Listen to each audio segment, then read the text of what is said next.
Today, we're talking to Jack Tam, Senior Vice President and CTO at Intuit Mailchimp, about staying grounded and sharp 20 years into your career. You're listening to Joel Beasley, Modern CTO. So 20 years at Intuit, is that correct? 21 as of August, yeah. Why stay? So it seems like yesterday. It's been a great company. I'm not one who's always looking for, what's the next company, as much as continue to grow and continue to learn. And it's a company that's just continue to allow me to do that, whether it's in business, technology. It's a great company that continues to have ambitions. So it's not one of those stodgy big companies that, hey, we're making a bunch of money, we don't need to grow. And so it's allowed me that opportunity. Yeah. And the people I've met from that company have been really sharp people. Yeah. So 20 years, you've seen the rise of SaaS. You saw the browser wars, essentially. Rise of SaaS. You've seen it. You've seen a lot of things. We're all experiencing AI right now. Is AI fundamentally different, or is it basically the same as the other previous massive transitions? Yeah, that's a great question. I mean, I'm sure AI has actually been around for a while. Yeah. I think Gen AI has sort of opened up a lot more eyes of what is possible, and certainly the acceleration with the investment. I do think it's the same, but it's also significantly different. In particular, the pace of innovation and the pace of growth combined with the pace of investment has allowed just significant transformation. And so from that perspective, I think it is a very different type of change, something that as technologists we're used to, but it is significant. Do you think programming is still going to be relevant for our kids? Well, my kids, their oldest one's 7. So I think a lot of people have a lot of debates. I personally think software has relevance, will still have relevance. I've worked at Intuit for 21 years. My career is probably 30 plus years now. And I've seen this continuing up-leveling of technology and continue what you might call commoditization of aspects of technology. And I think the important lessons of just good software engineering, technical fundamentals will remain key. I think the types of software you build, I think will continue to be up-leveled. But I think you still have that ability to figure out how to bring software to life. And just as an example, my daughter's interested in mechanical engineering, and she's also interested in software. I can imagine a world with just the pace of technology, the possibilities of just, for example, with robotics, autonomous vehicles, combining hardware and software, I think has huge potential, which has been very challenging to date, at least to do something significant. I think those are unlocking new opportunities. Have you tried the Tesla full self-driving? Not yet. Oh, I've put about 1,000 miles on full self-driving. Yeah. Dude, that thing is so cool. Very cool. Yeah. I highly recommend it. Yeah, definitely. Yeah. Oh man. All right. So this transition, it's happening. What does it look like inside of Intuit?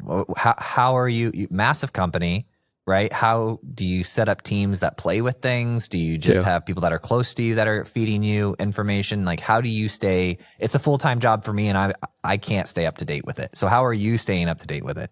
Yeah, great question. Well, at Intuit, as a company, one of the reasons I've stayed for 21 years, it's a company that there's a saying that you repair the roof while the sun is out. And we've actually been investing in AI for 5+ years now, pre-Gen AI and so forth. But to your question, it certainly has accelerated a lot. And so some of the things we're doing right now, number one, we're getting all the leaders in the company trained and more knowledgeable. Our technology leadership team have been getting trained by our expert AI leader in the company. Just what can it do? What is it good at? Where is it not good at? What are the regulations and compliance that we need to be thinking about? Second, I think most companies, the majority of companies, the way they've worked with AI has been, here's the data science organization, here's the teams that are going to build models, and then you've got your software engineers. We are democratizing that so that engineers across the company, software engineers who may not have a traditional AI background, but in order to do that, we also need to train, educate, and help them understand the specifics. So that is something we're encouraging. And then to put that into practice, we have been specific about specific projects that we want to target, where we have some specific applications where not only did you learn it, but now you're applying it. And so those are just some of the ways that we're doing this. Can you give me more information on that? Like, share as much as you are comfortable with sharing. But is this an outside consultancy you're having come in and train? Is this an internal team that's learning and then training? How are you actually deploying this? Yeah, I would say it's not an external consultant. I would say there's been two primary methods. We have a very smart existing AI ML organization. And so they have been partnering with more of the traditional software engineering organizations. And in that partnership, we would build data science models built into products. These AI experts are training sort of key parts of the organization. So we create courses for that. Really? In addition, we also take external courses. So people would get training, the traditional conferences and so forth. We're still in the early stages on the custom AI internal courses that we're building. And then specific applications are, again, I would say there's several levels, maybe graduations of levels. Specifically with Gen AI, that's much more accessible to the general population where you don't need data science models. You do need to be great at prompt engineering. You need to be able to understand what the constraints are. That's an area where we see a lot of opportunity to democratize. There are going to be some projects that we have that are much more math heavy, maybe data science model heavy. And in that model, it'll be much more of a partnership with AI experts that know how to build those types of models.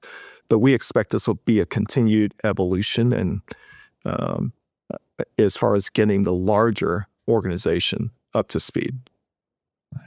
So your internal people are learning and teaching, then your people are also going to conferences and just existing out in the ecosystem and coming back and helping inform your internal team and take the best stuff. And then you make internal courses, so you have some sort of system for that. Very cool. That is very, very cool. Yeah, it's exciting. You know, I've done very informal polls where I just message people that are managing anywhere from 10 to 50,000 engineers that I've known or had on the podcast. And I would say there's like 30% integration into like a Copilot or an LLM that's helping across all their engineering. So we are super early days. Like a lot of these, if you only have 30% of your team using these tools, I mean, we've got a long way to go. Totally. I think on that point, we're also doing, in addition to just building products for customers and trying to leverage the technology, I mean, there's a lot of learning. And some of that learning also involves just using tools that are already out there, like a Copilot. How can you help it generate content, generate code? There's a lot of learning going on right now. Yeah. Yeah. And as they become more comfortable with the idea of how to keep it like local, like how do I get GPT running locally on a machine that only I can see and it can't talk out to the world? Yeah. So a lot of privacy things, but it just takes time. The technology comes out and then people will build tools to make it so you can be private. But then you have to have like the adoption delay, which is like, I know a guy who used it at this big company and he kept it private this way. And you have to see that happen in the marketplace before people really move over. Yeah. I think a lot of the evolution is going to be the quality. So I'm sure you've heard a lot about hallucination and just questions around, do I trust the quality? And I think there's a lot of still early development as far as traditional quality tools that you might have for code. How do you apply that to a Gen AI world? And I think that'll also help with more trust and quality in terms of output. So, have you seen any of these, have you seen Replit or any of these people making videos on X? They call them one-shot apps. Have you seen these? Not yet. Okay, so this is like a new term that the kids these days are using, but they call them one-shot apps. So they'll write a prompt, and the goal of the prompt is to make the entire application in one prompt. Yeah. One shot. And man, are they getting good. There's like an evolution of them over the past 2 years. This guy did one that was, I think, the most popular one I saw. And he like one shot prompted a Spotify clone. Oh, wow.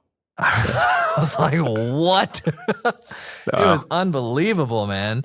That's amazing. It's getting crazy. It's getting crazy. And I think over the next 3 to 5 years, it's going to get even more wild. But I don't think software engineering is going away because you have to be able to interact and use these tools and maintain services and build stuff. And, you know. I think so. I agree. So staying true to yourself as a leader. I want to talk a little bit about that. Authentic leadership looks different to everybody. What does that mean to you? Yeah, I think in my journey as a leader, as a manager, I think first is just figuring out what is your leadership style, like what is important to you, and I learned a lot of that actually as a leader at Intuit over the 20 plus years. And so getting to those core attributes and then being able to demonstrate it. For example, for me, I've learned that integrity is very important. Transparency is important. Delivering outcomes is very important in terms of customer benefits and business benefits. Excellence in your craft. And so I would say, as you learn what are those most important things for you, then it's how you display it, maybe in terms of how you engage with people, how you engage with your organization, things like that. So tell me a little bit more about integrity. Like how does that actually play out? Yeah, great question, because integrity can mean a lot to different things. I would say beyond sort of maybe the traditional definition of integrity, for me, for example, as a technology leader, being great at your craft, even when no one's either inspecting, asking, maybe don't even know what to expect from an engineering organization. And especially in a large organization like Intuit. And so what does it mean to be great as a engineering leader, great as an engineering organization? For example, it means having clear engineering operational metrics, whether it's availability, quality, holding yourself and your organizational accountable to the architectures and the designs that you build. We see a lot of times that there's friction between product and engineering. Why does something take so long to build? Why does it feel like we're always rebuilding the same things over and over again? Didn't you just build this new thing, and how come it can't do X, Y, and Z? And so that's where we also need to hold ourselves accountable as a technology organization on the investments, and are we making the right decisions with business acumen? And so to me, it's about when no one's looking, when no one's inspecting, when no one's checking up, we hold ourselves to a high bar when it comes to engineering and operational excellence. That's important. I mean, you get rewarded for what you do in private and public, right? Yeah, exactly. Yeah. Have you had any really strong, influential mentors or people, even if it wasn't an official mentor, just people that you've learned from over the years? Can you share about any of those? Yeah. I would say I have two types of informal mentors. One is just external, a lot through reading, biography, observation. Internally, I would say informally, I think one person that I would say is a prior CTO at Intuit. His name is Taylor Stansberry. What I observed with him was just a lot of integrity, courage, which, by the way, is another word that's often overused for leadership, but I saw it demonstrated as a leader in a very high-profile situation. Another one, external, just through observation, is Warren Buffett, actually, non-technology person. And he's someone that I've really admired from afar as far as having a vision of what he believes is right, sort of back to that integrity thing. Yeah. And just doing what he believes, even when everyone else is like doing it a different way. Right? Yeah. Yeah, he speaks very matter-of-factly as well. Exactly. Yeah. Exactly. Yeah, no, he's a smart guy. Okay, interesting. You seem like a pretty chill person, like pretty calm, good energy guy, very grounded. Is this something you learned? Have you always been like this, or did you have to learn how to do this? Tell me about it. Yeah, that's a great question. I would say it's a little bit of both. I think my sort of general character and energy is to observe, listen. But it's also something that I've had to grow and continue to build on. It's on the inside, though, there's a lot of turmoil and challenge.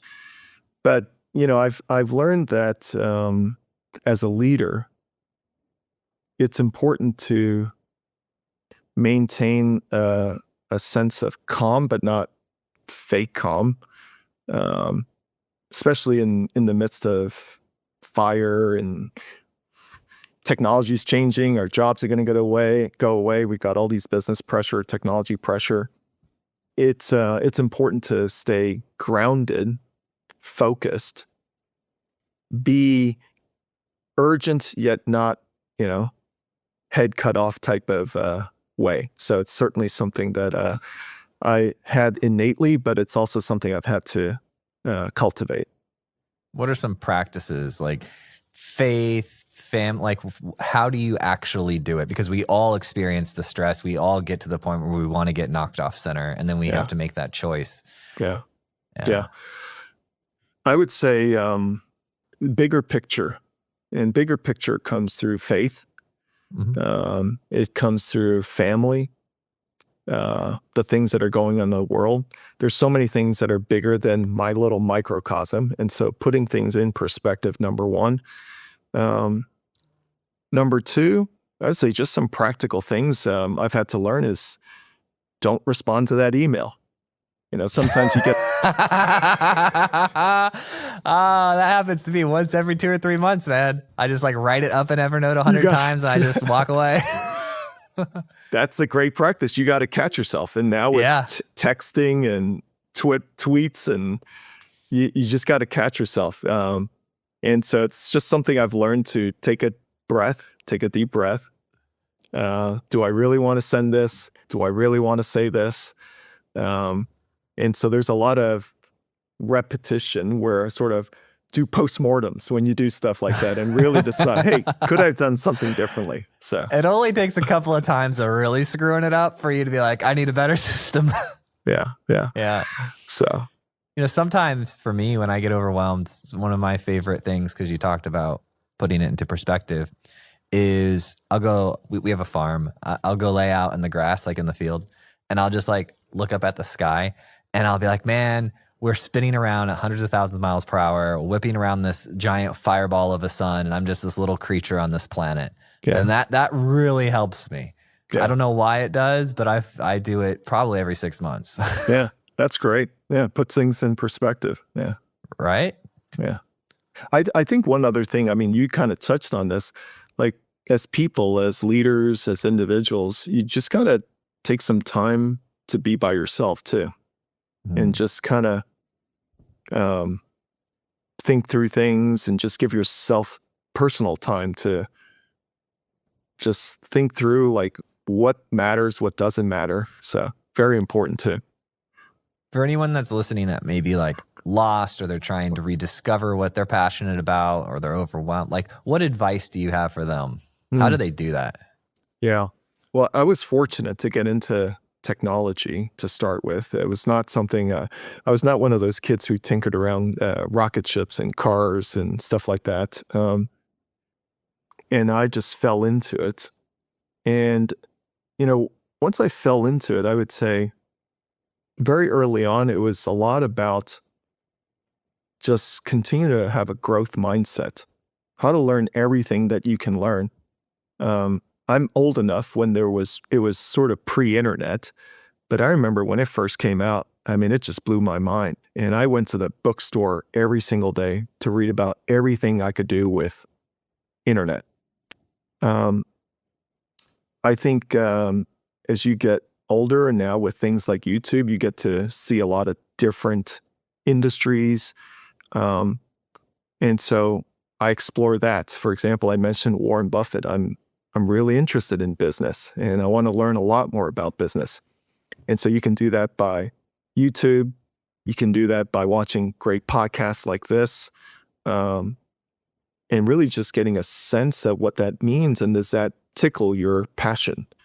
And then how do you then develop that maybe in the areas that you're working with? And again, one reason why I thought Intuit has been great, it hasn't pigeonholed me to just be a software engineer or just a technologist. It's given me room to become better at business thinking, better at finance, better at marketing.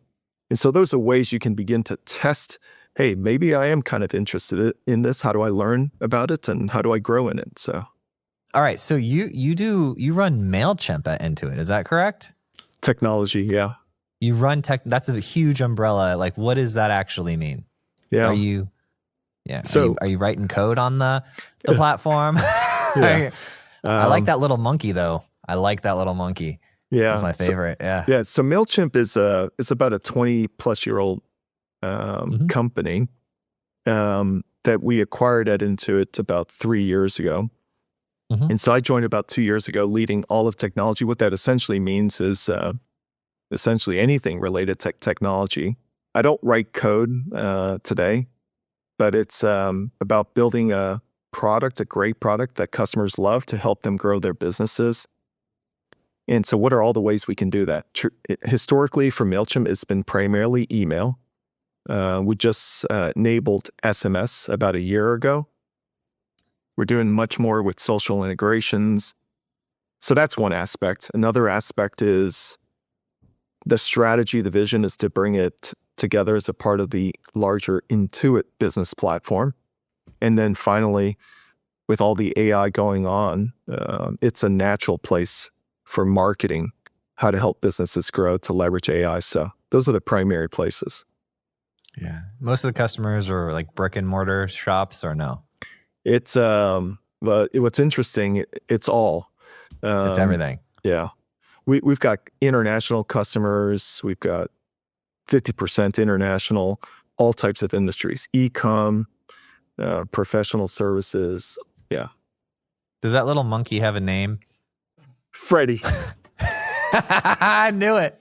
I don't know what the history is, how the name came about, but yeah. But that's his name. His name is Freddie. Yeah. Oh man. That's cool. I really like good design, and I've been around since Mailchimp's been around. And when I saw Mailchimp come out, I don't know if Freddie was there on day one, but when I saw him coming out, he has a little mail bag, and I was like, this is cool. And there's been so many little variations of them since. But yeah. No, Mailchimp has a great sort of culture, design. If you get a chance, come to Atlanta. Got a big Freddie standing in the lobby. So is that where wait, you're not in Atlanta though? I'm not based in Atlanta, so I travel out there, but the Mailchimp headquarters is in Atlanta. I'm in Nashville, so I'm like 5 hours away. There may be, next time I'm going down to Florida, is it just in the public area? I might go get a selfie with it. I might go get a selfie with the Mailchimp. Yeah. Oh, that's so cool. What did you do before you were responsible for Mailchimp? You guys only acquired them 3 years ago. What was your responsibility then? So in the 21 years I've led platform teams at Intuit. I ran TurboTax for a couple of years, and then I ran go-to-market platforms for Intuit right before this role. What's go-to-market platforms? What is that? So all the things that to help Intuit market, sell, commercialize, experiment. Oh, so quite literally the go-to-market platforms, you ran those. Exactly. Okay, got it. Yeah, that's awesome. And so what's some advice that you don't want to share? Like, do you have any ones that you're like, I don't know, this is a real hard situation, something that's like really raw and real for people that are actually like managers right now of these engineering teams? Like, what are they talking about off the shows in private after a beer? What do I not want to share? Yeah. That's a good question.